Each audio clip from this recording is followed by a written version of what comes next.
Good evening. 'Tis I, a strange, pallid man, hardly middle-aged in aspect, yet certainly not less than a full century old, seeking at last to emerge from a cloud of fright and destitution, too vague to pin down or analyze, at once pathetic, dramatic, and contemptible, also known as Gabe. And welcome to a madness that holds no affinity to any sort recorded in even the latest and most exhaustive treatises, also known as genre grinder. And I, a sickened, sensitive shadow writhing in hands that are not hands, and whirled blindly past ghastly midnights of rotting creation, corpses of dead worlds, with sores that were cities, charnel winds that brush the pallid stars and make them flickered low. Or Betsy, of Your Favorite Monsters, a podcast about Scooby-Doo Mystery Incorporated. And today we're going to talk about H.P. Lovecraft movies. Specifically, movies that are at least supposedly adapted from his stories, rather than the hundreds upon hundreds of movies that were inspired by his stories. Well, as in the last time I worked with Betsy, we're going to watch 3 movies, and we're going to watch them in person in her basement with her dog, Walter. Yeah.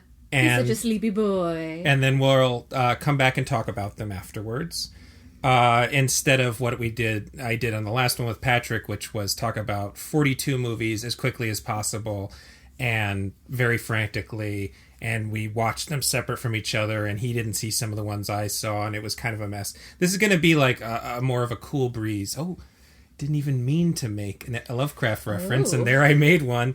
We're going to start with The Haunted Palace, which is, I believe, the first official adaptation of a H.P. Lovecraft story to film, directed by Roger Corman, released in 1963, based on the case of Charles Dexter Ward. It was sold as part of Corman's so-called Poe-cycle films, which was it was the 5th movie in a series of 7. The title implies it was based on Edgar Allan Poe's poem, The Haunted Palace, which was published in 1839. It is actually based on the novella The Case of Charles Dexter Ward, which was published in 1941. The reason that this one's weird, it was actually written in 1927. Okay. But it wasn't published until after Lovecraft died. So, he wasn't happy with it. So this is, yeah, okay. Well, we'll get into that, because I actually read this one for the first time last night. I've seen this movie a couple times. I had not read this particular story. So we'll get into that in a minute, but we're going to go watch the movie right now. Yeah. And I think we'll discuss what makes Lovecraft while we're discussing these movies. Absolutely. I don't think it needs a really long introduction. I think people these days mostly know who H.P. Lovecraft is and what he did. Yeah. And he needs to think about what he did. And he needs to think about what he did. Yeah, so we're going to start with The Haunted Palace, and we'll be back in a minute.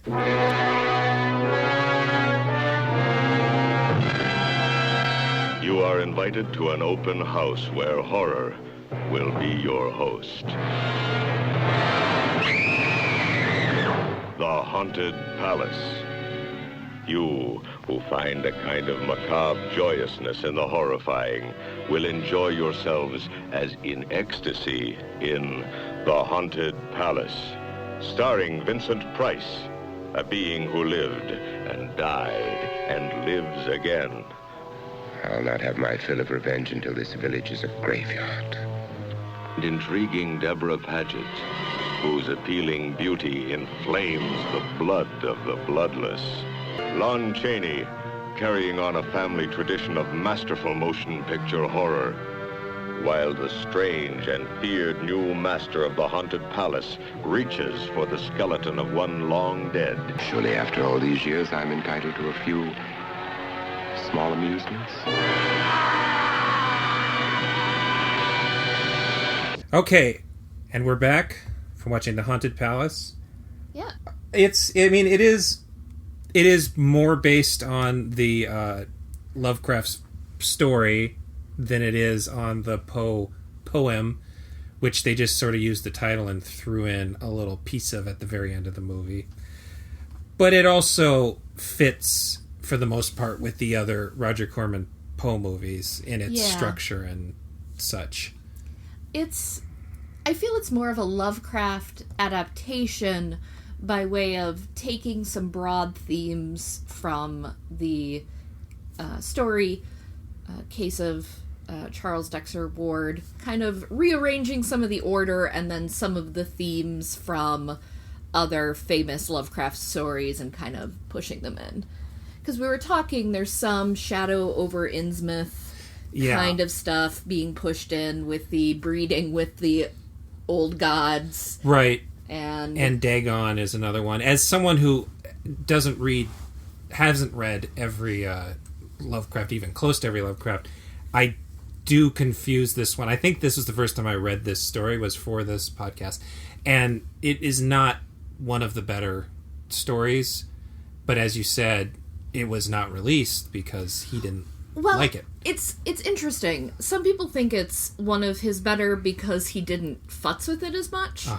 Other people might have different opinions.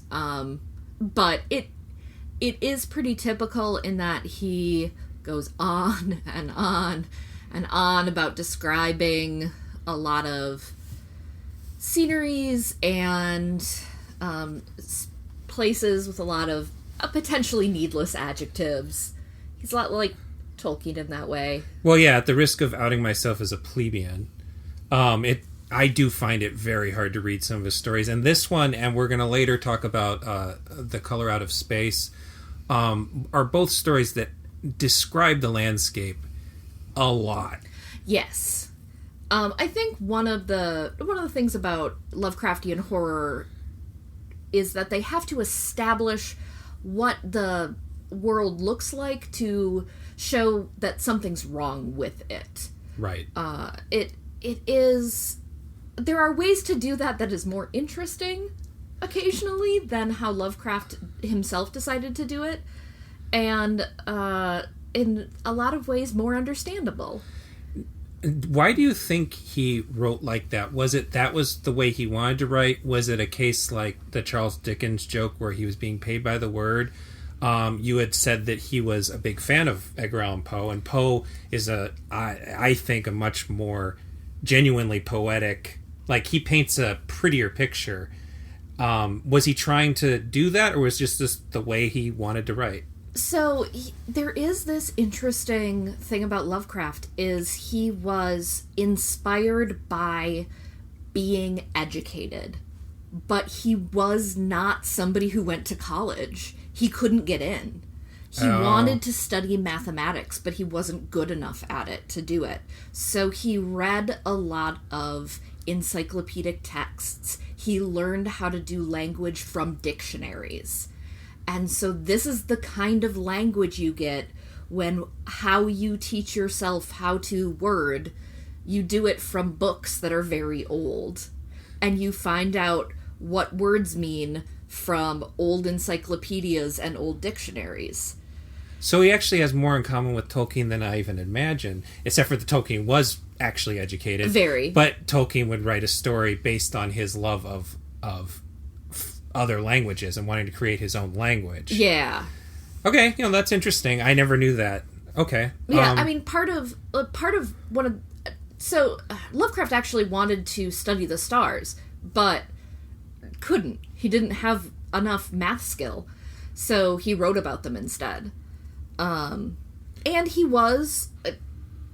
We talk a little bit about how Lovecraft was a terrible racist, and that's fact. Yeah, it's in the text. And it should say he wasn't just racist from the standpoint that people in the turn of the century, or just prior to the turn of the century, were all kind of racist, especially if they were white. Would he be middle class, upper middle class? Yeah, lower middle class probably. On the coast, old money, all that stuff. I don't know yes, those people were all more racist than we are today. But even by their standards, he was bad. He was clinical about it. He thought that he had thought through what made certain races beneath his own. Yeah. And definitely with his descriptions of people who are not white, he described them as lesser evolved. And yeah, there's a lot of that in the Reanimator. The Reanimator is particularly offensive because they are we're not going to cover. I should say, the Reanimator is the obvious movie to cover here in this podcast, which is exactly why I'm not covering it. The Reanimator is one of my all-time favorite movies, as is From Beyond, and we're actually not going to cover a single one of Stuart Gordon's movies, simply because I feel like anybody listening to this podcast is probably already aware of them, and I wanted to do this movie because it was one of the earliest, and an example of Corman being someone who was interested in Lovecraft, trying to find a way to introduce him to audiences. I thought that was interesting. We'll talk about the other movies later, but I picked movies I didn't think people had seen for the other ones. So anyway, the story of Reanimator, they test the serum, the reagent that brings back the dead, on animals and then on minorities because they're, quote, lesser evolved. Yeah. So there's like the science of some of these stories. Whereas this story, I went pretty far without seeing something racist. He mostly uses the racism to describe grotesque people. Yes, and part of the racism in Charles Dexter Ward is through the lens of the villain. Right, which makes it less obvious if you are reading it in isolation, but when you are looking at it in the breadth of his entire work, right, really makes it stand out. When you realize that the villain's views do mostly match his own. Yeah. But, yeah. Anyway, even though racist, he was also very isolated when he was a kid because he was raised, he was dressed as a girl through most of his young life and raised as one in a time where that wasn't chill. No. And it would have been against his will, it seems. Maybe. Yeah. Like, things are a little weird about his growing up. Like, there was some... Like, his dad died, and his mom was went insane and was institutionalized, and he didn't have any friends, and he was raised alone in a house with books for friends. And, like, there are some stuff that makes him odd. But... that's, I think, where you get a lot of his more academic stilted language. Is he when he was gaining it, he had old people and books to talk to. And so, well, you mentioned that his mother was institutionalized. That is one kind of thing that he sort of brought to horror literature, besides the fact that there weren't a lot of horror sci-fi stories. This isn't one of them. But there weren't a lot of horror sci-fi stories at the time, so he did kind of bring that. I'm sure he wasn't the first. I don't know who was the first.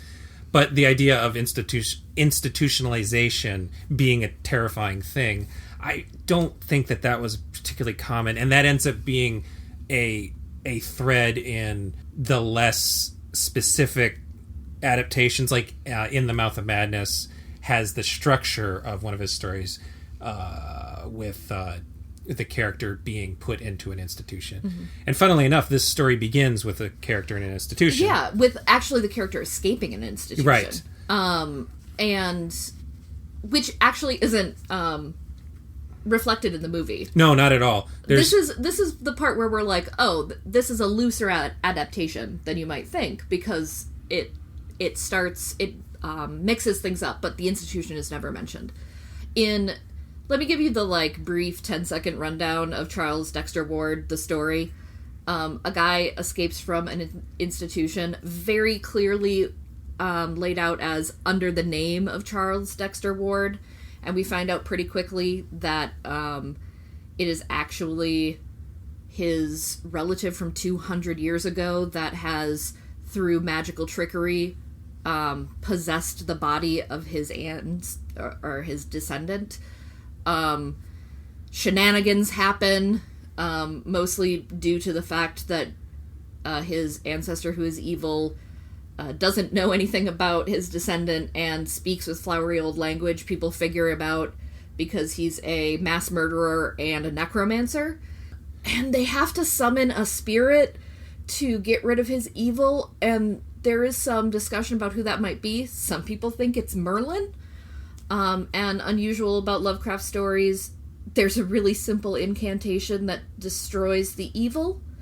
And he was going to be summoning a spirit that would shake America to its patriotic roots. And the initials of it were BF. So it might have been that he was going to summon Benjamin Franklin. Oh. See, yeah, with the root, yeah, I didn't put that together. I was reading a couple different summaries to, like, get through it, and I was like, I had forgotten that part. So if you did a modern take on that... It would be hilarious. Well, or they would actually be summoning some sort of Native American spirit or Wendigo or something. Oh like, God. They would have misunderstood, and then they'd be torn apart by... Yeah. That'd be neat. Yeah. There is a much more modern version of this in 1992. Dan O'Bannon made one called The Resurrected that is a better movie overall. I think this is a pretty good movie, but it's not a great Lovecraft movie. Resurrected is probably one of the top 5 Lovecraft adaptations, and we're not going to cover it, but we will talk about Dan O'Bannon more in a little bit. But that's much truer to the story in the way it's told. It just takes place in the early 90s. Yeah. This story was much more like cursed town, bad ancestor, possesses a descendant. It's very close to The Pit and the Pendulum, which was... I'm trying... there were actually... I said 7 before we went and watched the movie. There was actually 8 of Roger Corman's Edgar Allan Poe films, and they were as follows: The House of Usher, The Pit and the Pendulum, The Premature Burial, which is the only one that doesn't star Vincent Price, Tales of Terror, which is a anthology, The Raven, The Haunted Palace, The Mask of Red Death, and The Tomb of Lygia. These were characterized by the first one, House of Usher, being popular and being a period piece. They were all period pieces. Most of them, not this one, have a scene towards the center, usually at the end of the second act, where some wacky, hyper Technicolor dream will happen, because the fact that they were color films was a big deal at the time. Yeah, like I said, this one doesn't have that, but it does have the elements of someone being reincarnated and trying to bring back a reincarnated loved one.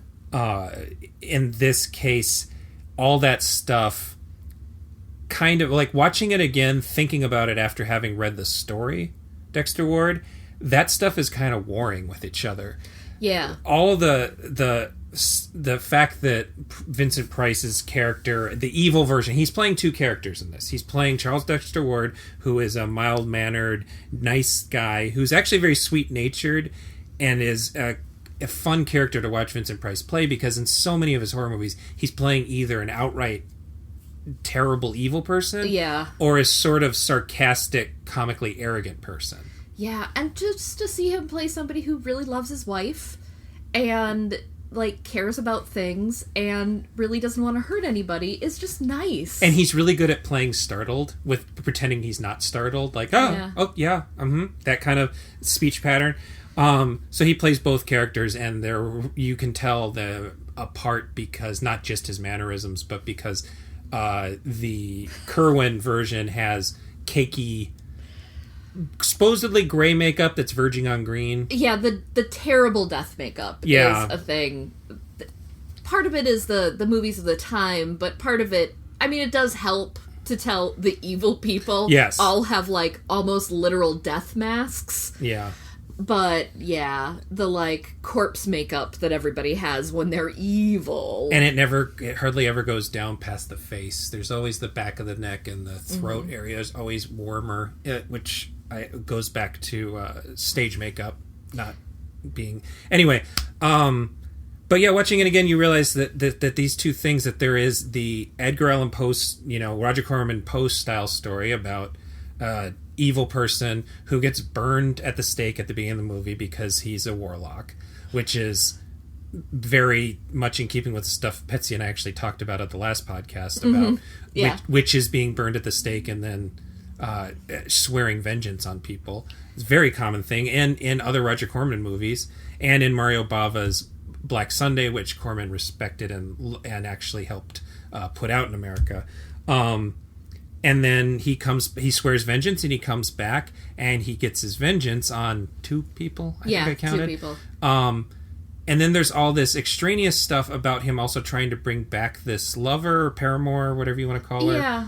That is sort of forgotten throughout the movie. And then happens right at the end. There are a couple of like different plot points that get a little confused and hang for a bit. And I actually think that the other thing, which reminds me of Innsmouth and Dagon, is the kind of fish people.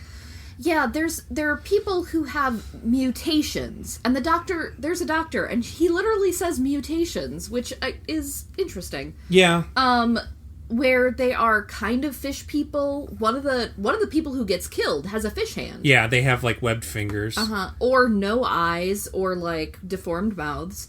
And one of them really has kind of like a Frankenstein person locked in the attic that you have to feed stuff. Yeah, someone has I assume it's their child, their Yeah. adult or teenage child locked in the attic. And at one point, it's implied that these creatures, which is another funny thing to me, is if this was a modern movie, those creatures would actually be like the put upon good guys. That's something that has changed over time with something like Total Recall. All the mutants are the good guys. They just look frightening. Or Nightbreed. Yeah. Clive Barker's Nightbreed. That's just something we're used to now. X-Men. The X-Men. Mutants are good guys. Mm-hmm. X-Men didn't quite exist yet in 1963, I don't think. I don't remember. It was pretty close. They weren't mainstream, for damn sure. Yeah. But the idea that these fish people, which is what I'm going to call them, they're really more like melty people. And it is... The mutants. The mutants. They're disturbing. Yeah. They look disturbing. It's not super convincing makeup, but they're disturbing. There's an idea that they're sort of drawn to Kerwin, or Dexter Ward, and his spirit. The fact that his great-grandfather was this evil thing that somehow is behind their creation. And it might be that, like, the evil god he was trying to summon impregnated the ladies, and so the bloodline is mixed with the town, and that's what was happening, but they don't spend enough time with it to, like, make that plot line come through. Again, there were a lot of plot lines that were referenced from other Lovecraft pieces, like the Fishmen. The Necronomicon shows up, but the Necronomicon shows up almost everywhere, and is in Charles Dexter Ward, because that's where he gets his necromancy from. Right. Yeah. It also takes place in Arkham. Yeah, well, that's something I was going to bring up, is that I did a little research on this, not an extensive amount, but the idea of a shared universe, which is something that's very popular right now because of the Marvel movies and how every other movie studio is trying to find a way to do a shared universe of Universal monsters or Hasbro toys. That's a popular thing now. Lovecraft was one of the first, as far as I know, pulp authors to have a shared universe. There were authors, other pulpy and popular authors, like, for instance, Sherlock Holmes stories, all take place in the same universe. But you don't have a different story by, who wrote Holmes?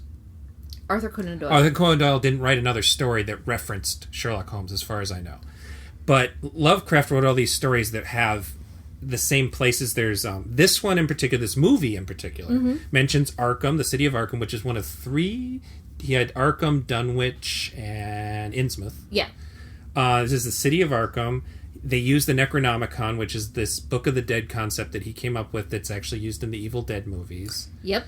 And he mentions the old ones, which is this sort of loose affiliation of ancient gods, is the best way to put it. Yeah, that's probably the best. There are, like, different ranks. And the weirdest thing about that whole thing is a lot of the Cthulhu, the mythos, which is the loose idea about what Lovecraft's universe is called, is what was created when Lovecraft was around and what has been created after his death. Yes. Way after his death. Yes. It's sometimes kind of hard to pick out. Right, and I mean, everything uses Cthulhu. It says here that this movie references Cthulhu and Yog-Sothoth. Yog-Sothoth. Sothoth. I don't remember them ever saying those The doctor. The doctor did say that? The doctor says, he brought out the Necronomicon with Cthulhu and Yog-Sothoth. And I was like, are you just going to say those things? You're just going to drop it and you're going to say nothing else. I mean, that must have been pretty spectacular idea to audiences that had not read these books. Those sound like cool words, so you got to use them. Admittedly. But that's the only, like, he's like, the old gods. These two things. And then there's nothing else said. Very, very, very, very end of the movie, it seems that this pit from the very beginning of the movie that he was using he was feeding souls to this pit god, maybe? And then the girls came back glassy-eyed and maybe pregnant. And that was another throwaway comment. Which is definitely... Dagon is one I remember. I also just watched the Dagon movie not that long ago. The Dagon movie. The not very good but not terrible version of Dagon that's actually based more on Shadow of Innsmouth as far as I know. They have similar pit god monster doing shit. And Dagon and Shadow over Innsmouth like blend a lot because Innsmouth and Dagon are buds. Yeah. So this is an interesting movie when you approach it from that standpoint, because the fish people, you could actually delete them from the movie and they just add mood. But the thing is they add a lot of good mood. Yeah, the mood is good. So you do wish that there was less post-cycle, because, again, this movie has a lot. It's not specific plot points, but it has a lot in common with specifically Pit and the Pendulum, which is very little in common with the actual poem Pit and the Pendulum. Yeah. This is sort of recycled in general terms from Pit and the Pendulum. They would have taken a lot of that stuff out and actually made it... You don't even need to do the Insane Asylum stuff, but just focus it more on what this warlock did. Yeah. Instead of his vengeance. Yeah, I wanted more of his action. Yeah, and so it's really just the very beginning of the movie. At the very end of the movie, we see this kind of monster, and it looks like a certain... It's a Ray Harryhausen monster is what it looks like, and I can't remember which one it is. See, and I really thought it literally did look like the creature from the Black Lagoon, with the like flat nose into ear thing with the fringe. But it's a little out of focus because they definitely could not afford to. Yeah, no. These movies were all shot on set, which gives them a really interesting look. Something I really like about them. And actually, there was a lot of overlap at this time, the early '60s. You have Corman and International Pictures, American International Pictures, Samuel Arkoff, I think his name is. They're doing these movies. And in Italy, Mario Bava is basically creating what is the Italian horror movie, because they were under fascism. They didn't have horror movies. Yeah.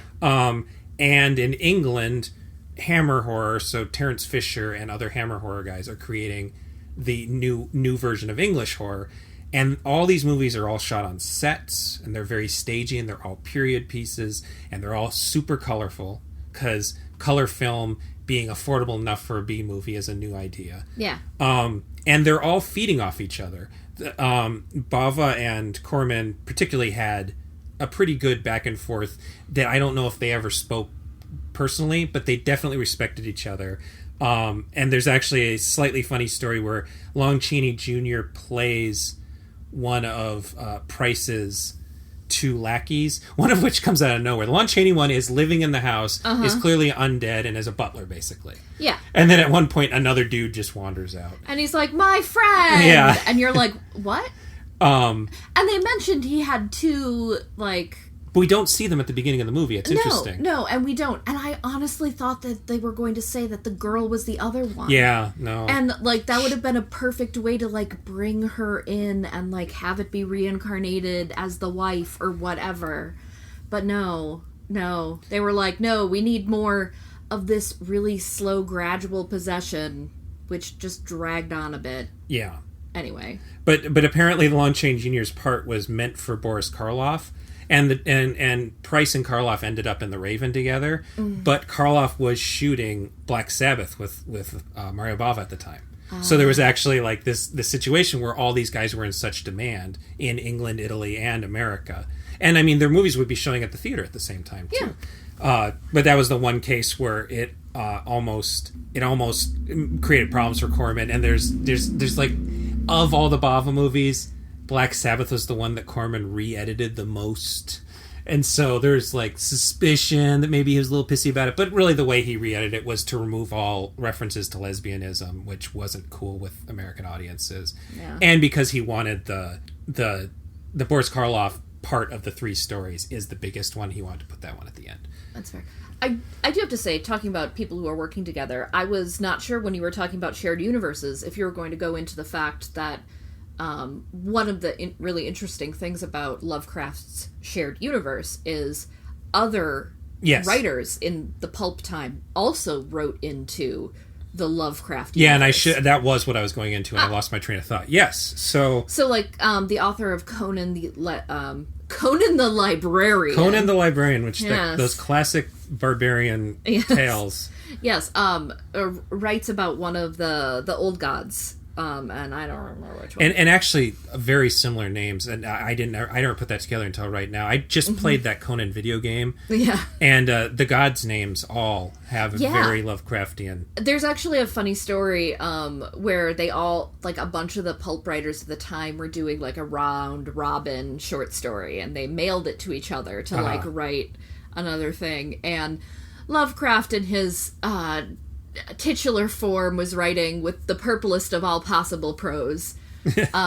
And Conan's author, whose name is escaping me at the moment, just was like, and then the hero got a sword and just started slashing at the god and came out victorious, because that's how he writes a story. Conan was created by Robert E. Howard. Yes, Howard. Howard was like, no, none of this melancholy bullshit. They were both weird tales, weren't they? Yeah, that's what it says here. Okay. Yeah, and so a lot of those guys, worked together, wrote together. And so they would, borrow characters from each other's stories and write them into the stories. So Lovecraft's gods show up in Conan and a couple of other places. The guy who wrote... Lovecraft borrowed The King in Yellow. I was just going to say The King in Yellow was something which... The King in Yellow, for listeners, was a theme in True Detective Season 1. Mm-hmm. It's the book that is sort of... I don't remember its exact purpose. It's a play. It is a book about a play that didn't happen. And I don't remember how it plays into the story, because True Detective Season 1 is so nebulous that I can't remember. Well, The King in Yellow is supposed to be Carcosa, and Carcosa is a place, and the King in Yellow is the guy who is holding the gates of Carcosa, and then it turns out to be this one dude, and he maybe has a power over a nebulous thing. I was really disappointed in True Detective. I wanted them to go full whole hog, but Betsy also wants most things to go full whole hog, and then they only go a quarter hog, and I'm like, I want more bacon. Yeah, I was having a good time with that, though. I kind of like well, it's that thing, I just like genre mashups, and that one gave me enough genre mashup. And then the second season, this is not what this podcast is about, but everybody rightfully kind of hates the second season, but I found the second season delightful. Anyway, but yeah, so the shared universe thing actually went beyond that, and it continues. Stephen King is obviously inspired by Lovecraft, but I believe he's written actual Lovecraft gods into... He has absolutely written legit Lovecraft. Ramsey Campbell? Ramsey Campbell. Maybe. Is that the name? I'm going to look it up while you continue. King has written legitimate Lovecrafty stories there's one Lovecraft-inspired story, I believe, in each of his collections, and I can usually point it out. But his Cthulhu is, like, super Lovecraftian, even though it is not labeled as such. In Everything's Eventual, I think he has his most blatant Lovecraft-inspired one, and it's, I think, called Lovecraft Street or something. Yeah. Well, and they take place in a similar area. Yeah. All of Stephen King's made up. He has a shared universe, too. Yeah. And it's all on in New England area. Yeah. His is a little further north, Maine. I guess. Yeah, it's Maine versus Boston or Massachusetts. Yeah. Yeah. They have a very interesting... But but podcasters can't see. The listeners can't see. I made a little motion showing where Maine is, and then like Massachusetts booted is, it down. Yeah. You know. Just so picture that. Oop, I dropped it. Okay. Anyway, picture that. The great podcasting things where both of us gesture a lot. Yeah. Yeah. Yeah, it was Ramsey Campbell. I have their name right. Ramsey Campbell wrote Official into now. I think he's still writing them. I don't know. Is he dead? Well, no, he's fine. He's 73. Chaosium is the role-playing company who got all of the Lovecraft rights, and they are the ones who do the Call of Cthulhu role-playing game. Right, which I think brought a lot of this back into the public eye.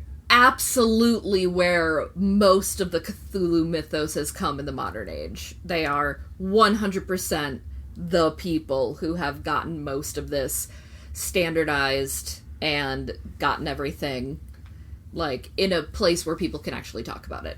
Right. So they got that in the 70s, I believe, and that's where most of it is. I have the like leather bound 35-year edition. It is beautiful, but they do such good jobs with like curating the essence, let's say.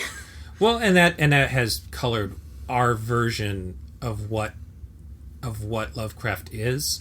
Yeah. Whereas actually reading the stories, it's a little different. I think that it's one of those things, again, taking it back to Tolkien, where this is someone who created a way of storytelling that led to more interesting storytelling, which it might be, I would flat out say I can't read Tolkien. I haven't. But I like a lot of the stuff that he inspired. Well, it's really funny with Tolkien. People are like, oh, Tolkien wrote generic fiction. Except his wizard doesn't really do magic. Yeah. And he doesn't have a lot of knights fighting evil straight on. He wrote kind of a subversive, like, fantasy story. However, he also described a landscape for 4 fricking chapters, and I can't handle it. Well, and he clearly, I mean, there's other structural things. I think structure is another important thing that neither... well, no, I shouldn't say that. Lovecraft does have a sense of structure. He has chapters because he was writing for publications, so he had shorts, so he had to understand structure. Yes. Whereas Tolkien just kind of kept writing. Yeah. And he did an interesting thing by splitting the second book into 2 halves. Yeah, I don't like it, but it's interesting. He did interesting stuff. They both did interesting things, and they both led to a lot of role-playing games, because Dungeons & Dragons is Tolkien. Absolutely, 100% Tolkien. They had to change... they're hobbits. Halflings. Yep, hobbits and halflings. They got orcs, though. I never understood that one. Orcs come from something before. Oh, okay. Cool. Yep. Betsy, font of all trivia. Yeah. Anyway, we should go to the next one. Yeah, we're going to go to the next one, which is, I picked a 1997, mostly straight-to-video Canadian horror movie. Here in America, it was called Bleeders. In other countries, it was called Hemoglobin. It's directed by Peter Svatek, or Svatek. Not sure how to pronounce Norwegian names or Swedish names. Again, released in 1997, and it is based on The Lurking Fear, which was first published in Homebrew magazine in 1922. I don't think I'm gonna like it here. Looks like I may get some guests at the hotel. And with any luck, a burial plot, too. What the hell happened to the body? I think you better have a look at this. You know, for a doctor, you're really not very helpful. Says I'm a good doctor. Rutger Hauer. His performances in Blade Runner and Buffy the Vampire Slayer made your blood run cold. I'm always craving something, but I don't know what. Roy Dupuis. The star of Screamers and TV's La Femme Nikita. My husband's very ill. We're trying to find his family here. What do you know of the Van Damme family? Some Van Dammes escaped. They're still alive. Each have felt the hunger that controls their souls, drawing them to a final conflict against the creatures below that feed on us. Seminal fluid present suggests a functioning hermaphrodite capable of having sex itself. I need a drink. Bleeders. We thought maybe he might have some relatives that lived on the island. And we're back again from watching Bleeders, aka Hemoglobin, and the version we watched was Hemoglobin. I looked it up, and Hemoglobin is the European version, is slightly more uncut. Apparently it was the sex scenes that were cut, not the violence. Yeah, there were boobs. There were boobs, and there was thrusting. Thrusting is a no-no at the MPAA. Fair enough. There were it was either the sex scene at the beginning, I think it was the second one. Yeah, there was a second one that had more thrusting. Yeah, but they could have been both. Yeah, it could have been either. Because the first one was definitely a little bit like, okay, hi. And then the second one was like, wow. Yeah. The second one was in less taste. Yeah, the score for this movie was... I don't feel like it was bad music, but it did not fit what was happening a lot of the time. It was a bit of a mood clash. I guess short summary is guy doesn't know where he came from. They come to a small New England island because they finally track down where his birth certificate is. And they find out he's part of this family that nobody wants to talk about that supposedly died out 75 years ago. Note, this guy's like 30 tops. Yeah. He's got heterochromia. Heterochromia, so his eyes are different colors, and he has some sort of hemophilia. Yeah, blood poisoning is what she said. Right. Congenital blood poisoning. We find out that his entire family are inbred cannibals who have tunnels under the entire town. Yeah, and I remember I've seen... this is based on Lurking Fear, and I've seen two other versions of Lurking Fear, and that's the only part I remember from those two. There's a 1989 version by David McCormick called Dark Heritage, which is maybe the worst full feature-length H.P. Lovecraft movie I've ever seen. And then a slightly better one by C. Courtney Joyner called H.P. Lovecraft's Lurking Fear from 1994, which was part of the Full Moon entertainment line. So it looks nice because Full Moon had, as we talked about on the Witch podcast, they had good sets set up in Spain that they could shoot at. And yeah, the tunnels and the eating of flesh are the only two things I can recall being the same. The one thing that made these not quite vampires is that they're specifically feeding on... they've developed in their mutation, they've developed an appetite for not just human flesh and blood, but human flesh and blood with embalming fluid in it. Yeah. So I guess that's something different. I mean, that's for the movie. Yeah. Yeah. I mean, I assume they embalm bodies, but they eat... The reason that that they are attacking the town in this movie is because they've been feeding on the local cemetery. Yeah, and they're moving the cemetery with the bodies, and because the cemetery's full. And also, it was the woman who runs the morgue is using cheap coffins, which I guess is that's why they can break into the coffins and eat the bodies. They're thin wood, and so one thing you might not know about the funeral industry, if you haven't gone down this rabbit hole before, is in a lot of places with more expensive funerals, they have a vault. And especially depending on where you're at in the country, in the U.S. at least, we're really terrified of bodies rotting. Yeah. So we embalm them, but like in the Midwest and I think in New England, they have these metal vaults around coffins, but if you're cheaper, you'll just put them in wood caskets. And so that's where you get the breaking through a coffin from the underneath. So yeah, it would be the cheapest way possible to do that. So this movie wasn't terrible. I kind of thought it was going to be terrible based on things I'd read about it over the years.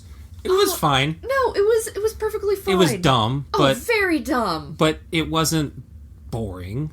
No, everybody put in a perfectly adequate job. Yeah, and there, it was pretty gruesome for straight to video in the late 90s. I feel like horror movies, there was a bit of neutering of a lot of horror movies, especially following Scream, when horror movies got popular again. Scream even had to have some footage cut out for being too violent. So I usually, when I'm watching a 90s movie, even a straight-to-video one, I'm expecting it to be relatively tame. And this was pretty gruesome. It was pretty gross. So when people got, dragged underground, they got stabbed in the back of the legs by bone axes. Yeah, they have these little bone... Pickaxes, basically. Yeah. And that was pretty visceral. And it being European cut, there were boobs that just kind of fell out sometimes. Rutger Hauer is a doctor who is helping out with the situation. At first, he has a, quote, dark past, and he's on this island just getting drunk. He has a quote-unquote dark past that he brings up for 2 frickin' minutes, and then he's like, and now I'm a regular doctor. And I think that from a screenwriting standpoint, the only reason that's the case is because he needs to also figure out what's going on in this town. He doesn't have the knowledge to know all about this. He's not Van Helsing. He discovers this as he's going. But he also has lots of he has a fetus in a jar.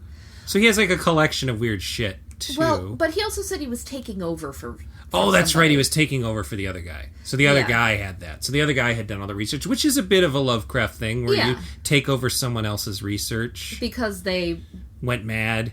Or disappeared mysteriously.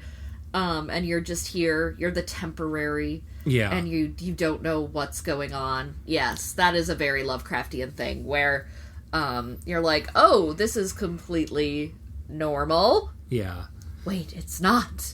But I have a dark past, which causes me to not look very closely at this until it's too late. And now, this was the one I did not read before we did this. Do you recall, is it told from... They're almost all told from the point of view of one of the characters. Yeah. And I don't know if there was a doctor character in the original story that's told from his point of view. But it seems like Hauer isn't really the lead, but he's sort of like a co-lead with the guy who's got the mystery disease and his wife. It was actually a reporter. Who's coming in, which is another thing, because he's coming from outside the community. Yeah, that would have actually been a more interesting... And, humorously, instead of a fishing community, which is what it is here, they go up in the Catskills. Oh. So it's a mountain community. Okay, so they changed it to be more Lovecraftian. Yeah. So, it was a mountain region of the... Tempest mountain region of the Catskills. Okay.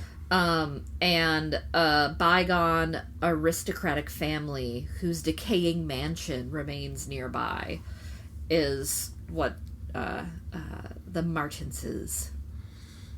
There was weird accents. Yes. Hauer goes between his own, Dutch with a slight American accent, and then some scenes he's talking basically in Michael Douglas's accent. Yeah, and I think everybody was going for Bostonian by way of any country imaginable. Yeah, so I think these are mostly Canadian actors. I didn't look it up, but it was filmed in Canada. I think I saw an Ontario license plate in one scene. But it's supposed to be the American... There was one real strong Southern. Yeah, there's some Southern, yeah. So what this has in common with the other one we watched is that it is a person discovering their heritage is somehow tainted or evil. Oh, yeah. And then the thing we mentioned when we were watching it is in both cases the even-headed character is the wife. Yeah. And in both cases she's not really able to save the day, but she survives. Both wives survive. But those are not characters in Lovecraft. And we're talking a little bit, and it's kind of funny because he did not write a lot of women, and the women he did write were terrible. So adding in a woman in some of his literature is a nice way to get around some of his problems. And I wonder if that goes back to the fact that Reanimator was such a big hit, and Reanimator was turned into sort of a tragic romance, where the Barbara Crampton character is the one who is the one person who recognizes how badly everything is going for the men and trying to help, and it doesn't work out. I wonder if that became a thing after that movie was a hit, you had tried to turn Lovecraft stories into. See, and that's one thing I find so fascinating with how much Lovecraft idolized Poe. That is one thing he could not get from Poe's writing. That Poe loved women. A lot, yeah. And, like, that is pervasive in so much of his horror. Like, the destruction of beautiful things. Yeah. And how many horrible things happen to women is at the core of the terribleness of the world, according to Poe. And the fact that that's absent in Lovecraft's work is part of the problem. Yeah. Empathy for your common man is actually an issue. Yeah. And another thing I found kind of funny thinking about it is realizing that I had never seen this movie. Neither of us had ever seen this. This was one where I remember it, for whatever reason, it was one of those straight-to-video horror movies that there would be like a wall of them at your local Blockbuster or Hollywood Video. And I never understood if like somebody made a deal with Blockbuster where they sold them really cheap. But it had a very striking cover of Now I Know the monsters all kind of crammed together. So it was a striking cover. And so I do remember being curious about it, but this was at that time when I was a teenager, and if something was rated R, that meant it was not violent enough, so I didn't rent it, I think, if I remember right. But as a Dan O'Bannon movie, it fits a lot of aspects. Dan O'Bannon was he got his start working with John Carpenter for their film school movie Dark Star. He starred and co-wrote it, and then when John Carpenter went off to do Halloween, Dan O'Bannon and his partner Ronald Shusett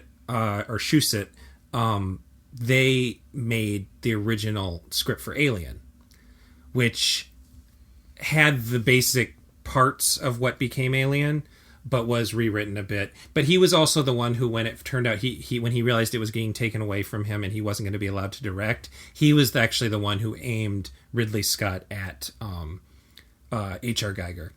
So Alien does have a lot of him, and Alien does have a lot of Lovecraft in it. Oh, yeah.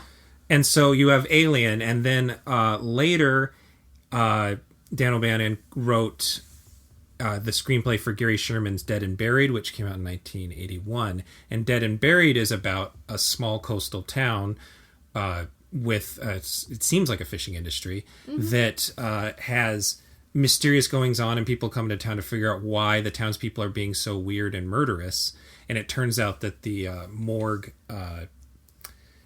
attendant, I think he runs the funeral system there, is actually basically embalming people and turning them into zombies. And there's a very long embalming scene, like a time-lapse embalming scene. Wow. So obviously embalming was something he was into, and these coastal towns were something going wrong. And then he did Tobe Hooper's Life Force. He wrote the script for that, which is about space vampires. So it was energy vampires. These are sort of embalming vampires. Yeah, kind of. It was actually really weird. There were kids in here, and when they first started coming in, they were playing with embalming fluid. Yeah. And how much that was like, we need to introduce embalming fluid immediately to this audience. And yeah, he's getting shots of something that they don't specify is an embalming fluid, but when she tells Rutger Hauer what it is, he's like, that will probably kill him. And she said, no, it works fine, trust me. So I think that they've figured out something. She's a nurse, but it seems like she's specifically a chemical nurse of some kind, because she knows more about, like, she later on talks about the idea of when they figure out what he needs is embalming fluid, and he eats a baby. Yeah, a very, very dead baby. So, like, you know, the gross factor's there, but we don't see it happen. This movie does have a problem with not wanting to step over a line, having a really gross idea, but not wanting to show it to us. So, like, he eats a baby to survive, but we don't see that happen. And then they have sex immediately afterwards. Yes, they do, and they play, unfortunately, romantic music. But so, and then the other thing I noticed, I should say that Dan O'Bannon also co-wrote Total Recall for the Verhoeven movie, and he did another Philip K. Dick adaptation, Screamers. Ryan Shusett worked with him on both Recall and Alien and this movie. And this was the last of his screenplays to be produced while he was still alive. And then he's only directed 2 movies. Okay. One being The Resurrected, which we talked about earlier, which is a very good adaptation of Case of Charles Dexter Ward. The other one being Return of the Living Dead. Oh. Which I don't think he originally wrote. It was someone else's screenplay. But Return of the Living Dead is structured like a bit like Night of the Living Dead. This movie also ends a bit like Night of the Living Dead, with the town realizing that these things are sensitive to light and going to the lighthouse and sort of setting up a perimeter. Yeah. But what's funny is that these creatures are so non-ambulatory. They basically, none of them have legs. Yeah. They've hired performers that just appear to not have legs and move around with their arms. Yeah. So they're very slow. They've established they're strong. They're stronger than a human. Mm-hmm. But they're so slow, and they're afraid of light. And it's just... There's a point when they have... Another thing with Alien is that the women of the town are kind of the warriors in this movie. Yeah, they super are. The men are away fishing, and if they're not fishing, they're drinking. Yeah. Or they're just old. There's an older guy. Yeah. And Rutger Hauer's character's pretty old, too. But these women, like, they take command. They, unfortunately, the movie never quite lives up to this. Like, there's badassery, but they almost immediately die after badassery, too. Yeah. So it doesn't quite work out. But yeah, but, like, there's a mute woman who hasn't spoken since she was a child, and then she yells something badass, like, fuck this shit. Yeah, I can't believe this fucking shit, or something like that. Yeah, and then gets her throat slit and dies. But she does kill one of the monsters. Yes, she kills one of the monsters first, and it's one of the only monsters that gets killed. Yeah. So, like... But there's a bit of a disconnect where, you know, something like Return of the Living Dead, the idea that they cannot die in that movie is very scary. It's a sort of a comedy, but the idea that these are even more than George Romero zombies, you can blow off their head and they'll still keep coming at you. Yeah. Whereas these things are really slowly coming up the hillside, and they've got guns trained on them, and they're still not getting it done. That was a bit of a disconnect. Yeah, they're... But, I mean... Also... The incest, like, the fact that all of these monsters were created from, like, incest. Generations of incest. Generations.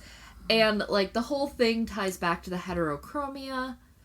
And, I mean, it really brings to mind that one episode of The X-Files. Yeah, actually, you're right. It does. Like, I have to imagine that when they were doing that one episode of The X-Files, they were thinking of the lurking fear. Right. Because, like, it was all I could think about with those performers, is specifically home, like lurking fear by way of the Texas Chainsaw Massacre. Yeah, pretty much. Which also has an incest component that they don't speak about, but is there. Yeah, and is in the remake and stuff. Yeah. So yeah, like, pretty solid. I mean, it's a decent movie if you've run out of good H.P. Lovecraft adaptations. If you've seen Reanimator, From Beyond, Resurrected, even Haunted Palace, and you want a decent, and it is, I mean, is it close to the story? Yeah, I mean, like, I feel like the actual story has a little bit more, it's more of a monster movie. It would be more of a monster movie. Yeah. Like, there's a little bit more of a monster is attacking town, and they're trying to figure out what's going on, and they figure out through the body of a monster and the heterochromia that that's what it is. Right. Rather than, like, there's definitely one part where a friend of the reporter was looking out a window and they couldn't get his attention, and he turns him around and his face had been eaten off. Oh, it's like a big fear point. So there's a little bit more of like Beast of the Rue Morgue kind of, like there's a hunt going on rather than what's going on here, which is I'm trying to figure out where my past is, and there's kind of monsters, but we don't really know there are monsters until halfway through Act 2. Yeah. The fact that they didn't really bring in the monsters until really late in the movie is kind of a weakness of the story, and makes the adaptation a little weaker in general, but that's the lurking fear. It's like, it's lurking. It's fearful.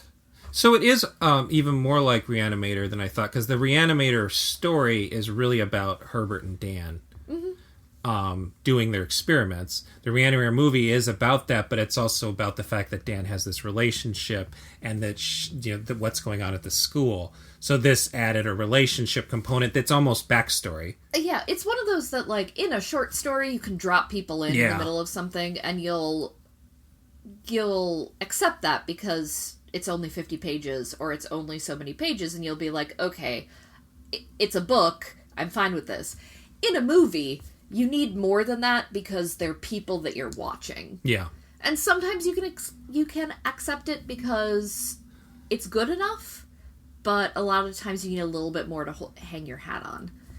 And you could tell this was a decent screenplay. Yeah, but I mean, it was an additional writer credited, so some things were changed, and the cast tries. And there were characters. That's another strength of Dan O'Bannon's stories, is he has characters. Yes, he always has characters, and there are definitely plot threads that I think they could have done more with, and my guess is some of that got left on the cutting room floor. Yeah. Like, there was a plot thread of the person who was trying to get out of town, and there was, like, competing grave robbery.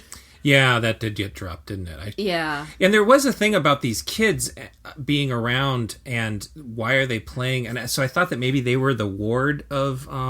they were the wards of the embalming lady. Yeah, the kids were, like, playing in the morgue, and, like, where they weren't supposed to be... And then they get dropped for half the movie, and then they come right back in to be victims. And you're like, oh yeah, the kids. Oh, something's terrible going to happen. It's been way too long since we've seen them last. Yeah, I guess, is the fat kid the only one who lives? Because that's really unusual for a horror movie. No, 2 kids lived. 2 kids lived, okay. There's a sort of slightly mean boy who's one of the older kids who's overweight. Yeah, he's mean throughout the whole movie, isn't he? Really is. He survives. I assumed he would be the first to go because it's about cannibalism, so the shorthand being, they're going to go for the fat young kid. Yeah, no, the girl goes first. Yeah. And, like, a blonde little girl in a movie like this, yeah, I think she's a blonde little girl. No, she was a redhead, then there was the slightly older girl was also blonde. So, 2 girls. Yeah, girls had, like, a ticker over their head in this movie. And it ends with the girlfriend being pregnant. Yeah. And they don't really, like, go dun-dun-dun on that, but at the same time, dun-dun-dun. That was one thing that Howard does well. I do feel like there's a possibility that Howard was going a little method on this. He seems maybe a little actual drunk throughout the film, but I can't imagine he was paid handsomely for this role. But he is good in it. And he does a good job of being the guy who's like, ugh. There's a really good part where he figures out what can save the man. Mm-hmm. And I know how to save you. And as the audience, we know it's eating embalmed flesh. And there's a pause, and he sort of like whispers in his ear, how badly do you want to live? That was a good touch that I'm sure was in the script that Howard was able to sell. So Howard does sell this sort of... I guess you're pregnant. Because she says, I felt the baby kick. And he has this sort of like, I guess I'm glad for you. Look, it worked pretty well. Well, which was, she's planning on leaving the island with her baby that's gonna have to eat embalmed people. Yeah. Ugh. Well, and it also, again, the whole idea being that the reason this started is because there was a countess who is so in love with herself that she has to make love to her twin. Yeah. And so that's like, there's the incest angle, but it is sort of dropped until then, the very end of the movie. And then there's also the angle that these mutants have are as Howard puts it, functioning hermaphrodites. Yeah, which is another angle that I feel like that if this was a grosser movie, it would have been nasty, and I don't really want that in my life. But at the same time, I kind of wish they would have gone for it, because it would have been something to separate it from other movies. It's funny in a weird way.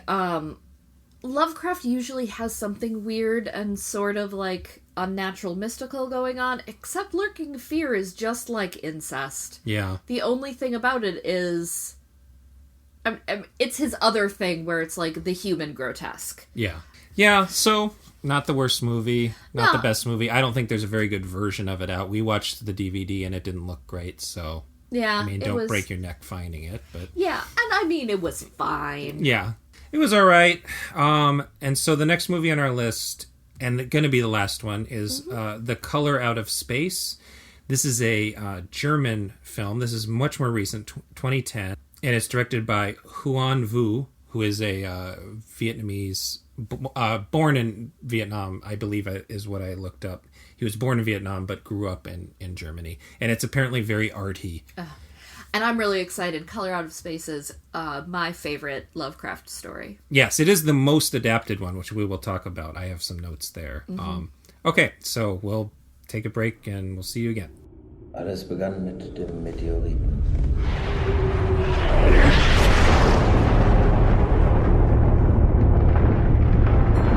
Er schlug in der Nähe eines benachbarten Hofes ein.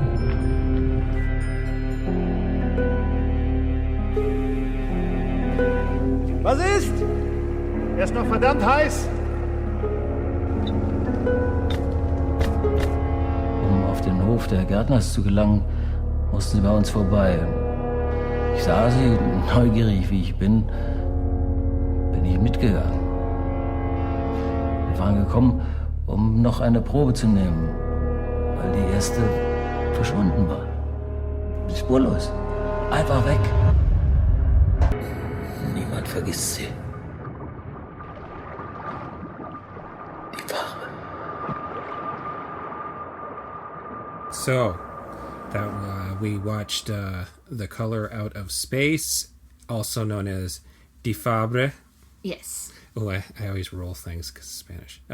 Just The Color. It took until just like while we were watching this to realize it's not some weird poetic thing to say the color out of space. It's literally the color from outer space, basically, is what it's saying. Yeah. Out of space from... I didn't understand. Yeah. I thought it was some weird turn of phrase that I just didn't get all these years. No, it's from a meteorite actually comes in. The color out of space. Because I've been calling it the color of outer space in my mind for so many years. Yeah. That then I'm like, oh no, it's more poetic than no. It's just it's fine. Yeah. No, it's a color from out of space. This is one of Lovecraft's longer stories. No. It's a perfect. It's one of his more contained stories, I think is the way to put it. It's actually one of his stories that you'd probably call it one of his first like mashups of science fiction and horror. Right. But it's very contained. It is in the village of Arkham. Yes, they mention Arkham. I did read it. They also mentioned Miskatonic University being a place.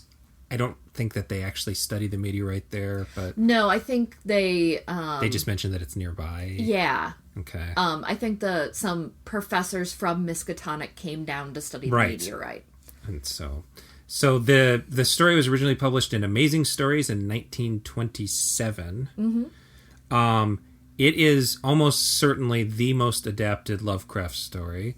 There was a 1965 version by Daniel Haller called Die Monster Die, which is starring Boris Karloff. Pretty loose adaptation, if I'm remembering correctly. It was actually made in part to cash in on the Corman Poe movies, was a funny thing about that. There was a 1987 version called The Curse that was directed by actor David Keith, starring a young Will Wheaton. And I almost wanted to watch that one instead because I have a copy of it. But I figured it was one of the more seen ones. But the reason I wanted to talk about it is because there's a rumor Lucio Fulci as Louis Fuller is credited as, I believe, producer or something. But the rumor is that because he was an actor, David Keith didn't really know what he was doing. It's not a very good movie. It's pretty boring, but there is a sort of Italian horror vibe, and you can, there's lots of gross like sores on people's faces, which is a very Lucio Fulci thing. And then there was an Italian version called Color of the Dark that we almost watched instead of this one. But this one had gotten pretty good reviews, so I thought it would be interesting.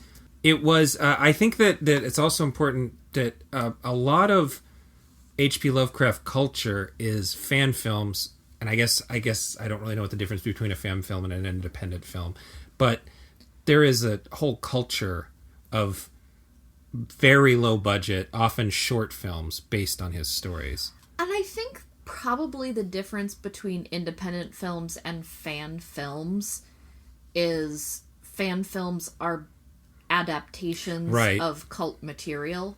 And usually are something that they don't really have the rights to work with. Yeah. Lovecraft, I don't think that there is rights issues. I think, I don't know how that works. Stories aren't that old. They're not 100 years old yet, so... But they don't have to be quite 100 years old. Okay. Anything, I can't remember. Disney didn't fuck that one up. Well, Disney fucked everything up. But, so anything, I think, before 1926? Okay, so that is quite a few of them. Is fine no matter what. But things in between 26 and 65 are complicated. Because if you didn't renew your copyright correctly in between that time, there are some squishy things. Which is why Night of the Living Dead is in the public domain, because they accidentally... You could have lost your copyright at 35 years by not renewing it correctly. I think theirs was actually a case that somebody put it under Night of the Flesh Eaters. Yes. So if there's a version that's titled Night of the Flesh Eaters, that belonged to George Romero's estate, but no versions are called that. And, there are other things, copyright attaches automatically now, but it didn't attach automatically when copyright was being attributed back in the early part of the in the 1920s. You actually had to register things, unlike in the rest of the world. And we could go into that a long time. I did actually study this, but yes. It is super boring and no one really wants to know. But so I think that a lot of these Lovecraft films do count. There's I believe there is a society of Lovecraft adaptations. There was a video series, I remember. Probably. The other thing I think you get with the difference between fan films and independent films is there's a lot more forgiveness on if it's bad. I mean, because we're talking really independent. And I think when you use the designation fan film, people assume that some guy did it in his basement. Yep. Some people got together in a state park with a camcorder and have a lot of passion and not a lot of planning. Right. And so when I made this list, which I will link to, it's a Letterboxd list, I made sure to not include anything that was under an hour long, because there's so many fan short films. There's hundreds probably. And most of them are on YouTube if you want to look for them. I believe one of the more famous ones was which I believe comes in at feature length, is Call of Cthulhu, that is shot like a silent film. Yeah. It's an interesting idea. I don't think it's a particularly good movie. No. I think this one maybe is the best of these I've seen. This wasn't a perfect film, but this was a very well put together film. And you know what? It actually, it hit a lot of really good things. I actually thought the acting was very good. Yes. The acting, the difference between a bad fan film and a pretty decent independent film is the commitment to the material by the actors. Yep. And that is what these guys had. Actors, and then putting some effort into your compositions, not just shooting handheld or this was stylistically interesting. It starts similar to something like what was Sky Commander and the Sky Captain in the World of Tomorrow. It starts like that, and I thought it was going to be like that the whole way through, but that was really, I believe, a way for the director to cover the fact that he wasn't filming in America. Yeah, I was a little nervous the first part because it was so obviously green screeny and fake, and I was like, oh, this is going to be a whole stylistic thing, isn't it? And it was really so he could have a couple more locations. Yeah, actually, and so you should say what is the story of because this is really close. Oh yeah, so this movie, basically a guy's looking for his dad because his dad was a medic in the army and has gone missing right 2 years after he closed his private medical practice. And he is in America, but his dad is in Germany. And he's disappeared in Germany. We actually see right before that an older man has fallen face first into a reservoir. Yeah. So we're like, we know your dad is probably dead. Yeah. And he goes to this village with a Polaroid and asks a whole bunch of people. And one guy is like, oh, I don't remember that Polaroid, but I see you have this other picture of your dad, and I remember him as a young man, and tells the story of how this village got a meteorite from space. Nobody could identify it. It ruined the lives of everybody by creating giant fruit and rotting a family out. And then later, at the end of the Second World War, some American troops came by and maybe let the evil out again, and I was there and your dad was there. Sorry. And at the end of it, he finds his dad, but his dad seems to have gone mad from the revelations. Yeah. And there's a sort of twist thing going on that I wasn't quite sure of. It was oblique enough. I believe the twist was that the man telling the story that it was actually his farm. Yeah, the man was saying that he was the neighbor of all of this. And that's actually part of like the story is that it's the neighbor of all of these things that's telling the reporter about this. He witnessed it and he's living on the edge of everything. But he stays around for the rest of his life as kind of like standing witness. Right. But the twist of the movie was it was actually his farm. He survived. But he also like murdered his kid and was communicating with this alien rock thing to feed it bodies or something. But it was unsaid and only done in images, which was kind of cool. Yeah, yeah. I mean, it was... And this looked like a professional film. I mean, the special effects are homebrew, consumer grade digital effects from 2010, so they're already almost 10 years old. But it worked in this film's favor because it's such an abstract idea that there is an alien color, basically. Yeah. It's like a blob, but not even really a blob. Yeah, it was kind of goopy. Yeah. Which kind of worked against it somewhat. Yeah. I will say the one, and this is where it goes between the independent film versus fan film thing. The color, one of the things it does is it dries everything out and everybody blows away. It like becomes dust in the wind. And so all of the people were very dusty and then the color was really goopy and watery. And so I was trying to figure out if they were trying to do something with that. Because I know in the story the people dry out and mutate and then dry out. And then the light comes out of them. And so when the effect looks so goopy, but then one of the people in the story, especially in his retelling, just turned into water as well, I was mixed in their metaphor a little. Yeah. And I think that might have been a point where the filmmaker, Mr. Vu, had the ability to make particle effects, but not the ability to make the effect of a person having the moisture sucked out of them. Yeah, that's fair. There's a limit to what you can do in After Effects. Yes. I'm double checking. So the Curse, the 87 version, basically is contained within the farmhouse, and it's just about the family deteriorating. And that adds a religious fervent kind of thing, like that the dad thinks it's God, basically. Yeah. Which is something that's not in the original story, but an interesting way to do it. It could have been a better movie. It's just not a particularly good movie. And then the Die Monster Die, the 60s version, is built, because it's trying to be a Spooky Castle movie, it's built mostly around a scientist exploring what it is and then deciding it needs to be destroyed. So they both took aspects and made a movie. This was mostly the story plus the World War II thing. It also takes place, it says here it's supposed to be 1975. Yeah, so it's just a little after World War II. Well, not just a little. It's an adult man. It is a boy turning into an adult man's length after World War II. Yes, which makes sense.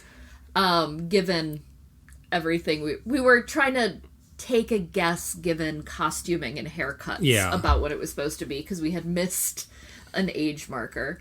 I don't think I specified. It's all in black and white. Oh, except for at towards the third act, the color itself is sort of a purple. Yeah, a really vivid. So it's got a little purple. of that Sin City thing, only not in an obnoxious way. Yeah, it does it very well. It tries to do like an ultra purple kind of thing, ultraviolet. And then the idea of it being an unnatural color, well, it's natural to us, but the world of the movie is black and white. So that is an unnatural color to the world of the movie. And it was a pretty clever way to do it, I think. Yeah, it worked really well. It did some really nice things. Like, having the framing story is definitely a thing in Lovecraft. Having everybody removed from the actual experience of it allows that kind of detached horror and inability to describe what's going on. Yeah. Having somebody tell you about what's happening means that the text doesn't need to. Right. Because people are like, I don't know what I saw. It was terrible. Right. I can give you a lot of adjectives, but then the narrator doesn't need to.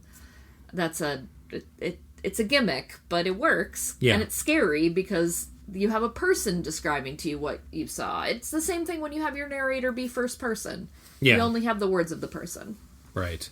And also, it's a thing, while I was reading this story, I realized how many, we have these 4 or 5 direct adaptations plus the short films, but it's arguably the basis for like almost every space horror story where some sort of intangible horror attacks. And so I was looking into this, and Stephen King claims that the Tommyknockers is based on it. Yep.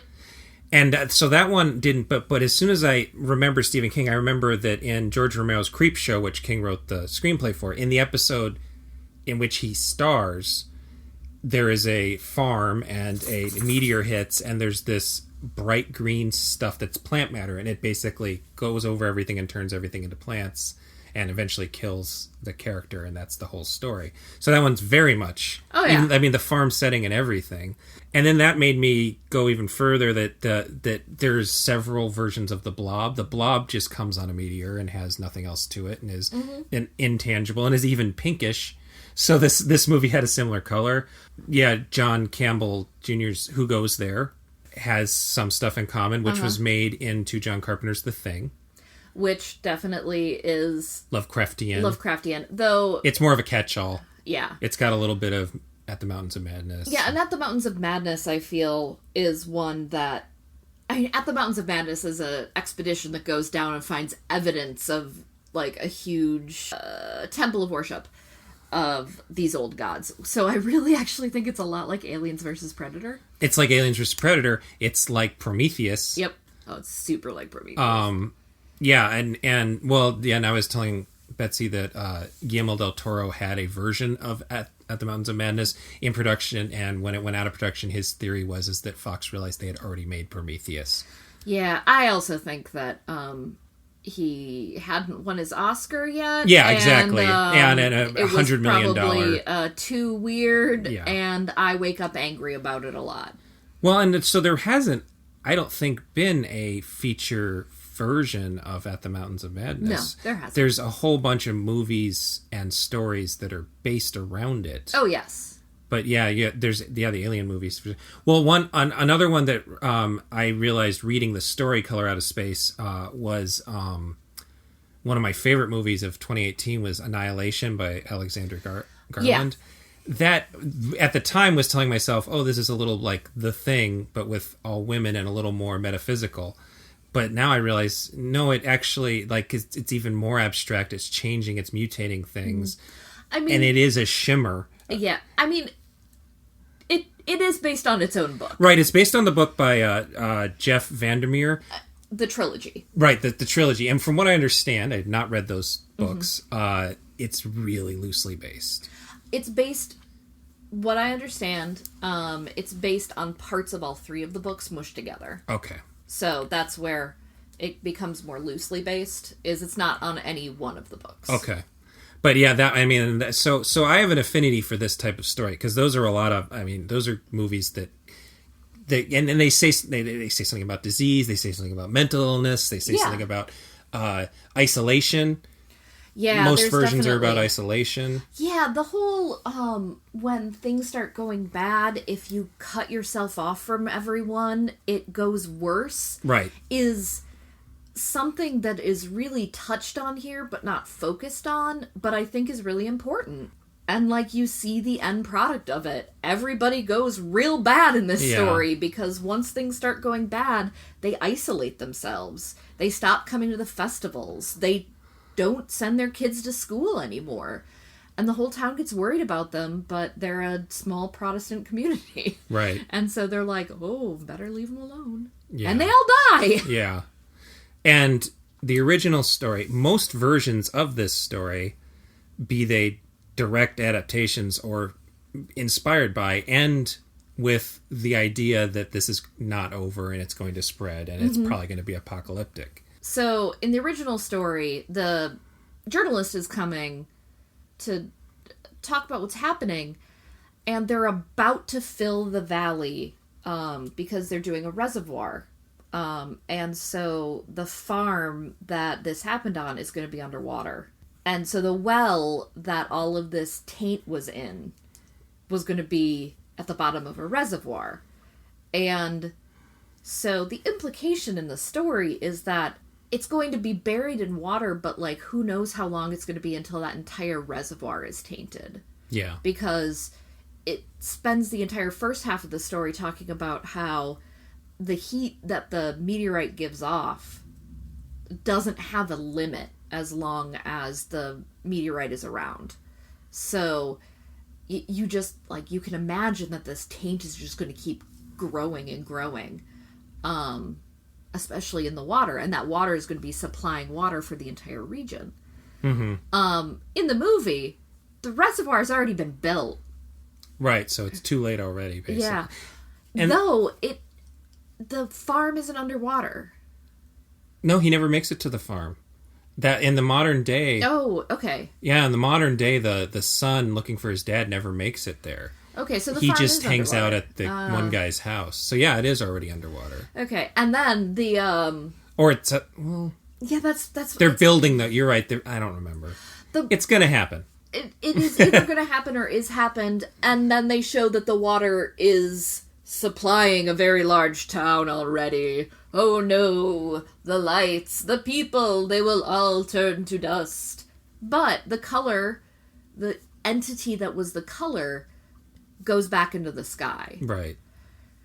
And in the original story, the color went back into the sky, but the taint was still there. Right. So the poison will still happen. It just won't be directly influenced by the alien. Right. And that was important in the story. Like, this alien thing gave it consciousness, but it wasn't going to stop just because it was gone. Yeah. So maybe it's even worse. Part of the reason Lovecraft wrote it like this was he was sick of people making his monsters people. Because people were like, oh yes, your Naharlohotep is a dude. And he's like, yeah, no, they're unknowable. I'm going to write this thing. Now he wrote The Color Out of Space. Yeah. Originally sold it for $25, which was $365 at the time. And the guy he sold it to, he referred to afterwards as Henry the Rat. And I'm like, I feel you, dude. Yeah. I mean, no, if he idolized Poe, he had to sell things for too small a price and die in poverty. He didn't die in poverty, though, did he? No, I think it was disease. Yeah. Admittedly, he was allergic to everything. Right. He was allergic to lettuce. Yeah. Had terrible, probably, gastrointestinal illnesses. He was scared of seafood. Mm-hmm. He ate peppermints all the time to try to settle his terrible stomach and probably hallucinated. Mm-hmm. He had to drop out of university because of his illness. Okay. On top of not being super great at that. Super good at what he wanted to do. Yeah. So, yeah. Well, Lovecraft, a story of a racist who wrote a whole bunch of stuff and maybe learned something later in his life. Who knows? Yeah, I mean, there's a lot to comb through. Yeah, he second only to French philosopher Voltaire for sheer mass of writings that he did during his lifetime that survived to the modern day. And he died at what age? 47. Yeah, so... Like, seriously, not that long for, like, tons of paper. No. People have done their entire academic careers on writings he's done. Yeah. And for somebody who did spend half of the 20th century in relative obscurity, that's a lot. Well, that was part of the reason why the first movie, the Haunted Palace, they wanted to do an adaptation of Dexter Ward, and the higher-ups at AIP was like, nobody knows who Lovecraft is, we want to sell it as a Poe movie. So yeah, even back in 1963, people weren't really all that aware of him. Yeah, outside apparently, 60s and 70s counterculture was really what started bringing him back. So another parallel to Tolkien, but people still know who Tolkien was. He just had a resurgence instead of, People wanted to be scared, people wanted to be elves. Yes. And that's still the case. Yep. All right, well, I guess that brings us to the end. Yeah. There are obviously plenty more movies. Again, I love Reanimator and From Beyond. I just thought that was too obvious because those are the two most popular ones. Yeah, and we could have gone into some, fun side adaptations, but... There are a lot of adaptations of Cold Air, but it's such a short story that... Or Cool Air, whatever. It's such a short story that they're almost either short films or there's the movie Necronomicon has a shortened version of it. Yeah, we thought about trying to do that one, and they had a couple different stories. I think they had Rats in the Wall. Rats in the Wall, and Rats in the Wall is, but it's a pretty good movie. I do like Necronomicon quite a bit. I would also suggest there was a movie that was not lost, but just not really seen, called Dark Waters from 1993. That's a sort of artsy nunsploitation by way of H.P. Lovecraft. It's not as good as you want it to be, but it's still an interesting one. And we've talked a lot about, like, Lovecraftian feel for movies, and we haven't mentioned my favorite one, and so I'm going to Event Horizon. Oh, yeah. And Event Horizon is another Mountains of Madness, basically. Yeah, it really is. It's half Mountains of Madness, half Color Out of Space. Yeah. And it's really my boy Larry Fishburne. Only big movie that he's credited is Larry Fishburne. Yeah. And I kind of love it forever for that. Yeah, it's usually called Hellraiser in space, but I mean, it doesn't really have... I mean, it has the hell. Yeah, it has the hell, and it has the body, gross, nasty torture scenes. Yeah, but... the thing is, it has hell, but it also just has the folded dimension, the non-traditional geometry kind of stuff. Mm-hmm. And the thing is that the Sam Neill character brings it into the Judeo-Christian heaven-hell thing. Right. It's really Lovecraftian. Right. And so I always talk about Event Horizon as a Lovecraftian movie, because I think it's much more Lovecraftian than anything else. And I think the only other one I would suggest is the Dunwich Horror, and that's another one that's been adapted a couple times because it fits regular horror schemes. You can kind of work it into things. There's a 1970 version by Daniel Haller that's pretty good. Got Dean Stockwell before he was everybody's favorite weirdo as the villain. And there's a pretty good terrible. I say pretty good terrible, but there's a decent Xbox 360 game, Call of Cthulhu, where you play a detective. What was the one on GameCube? Eternal Darkness. Eternal Darkness. Eternal Darkness is a fantastic game where you play multiple generations of one family, sort of. Yeah. And it is Lovecraft with the serial numbers filed off. Yeah. Because for some reason, I think they couldn't get they didn't get the licensing from Chaosium. Oh. Is really it. Okay. But it is every tiny bit of it. They have a Yog-Sothoth. So nope, not Yog-Sothoth. They have a Azathoth, blind god of 1,000 eyes.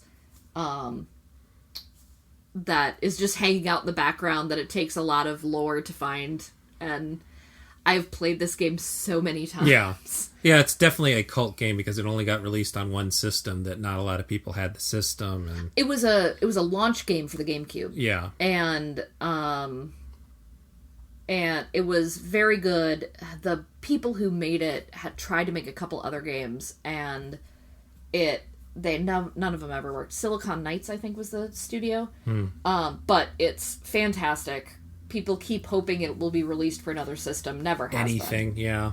But it pioneered sanity effects in games. Yes. That was really what it did.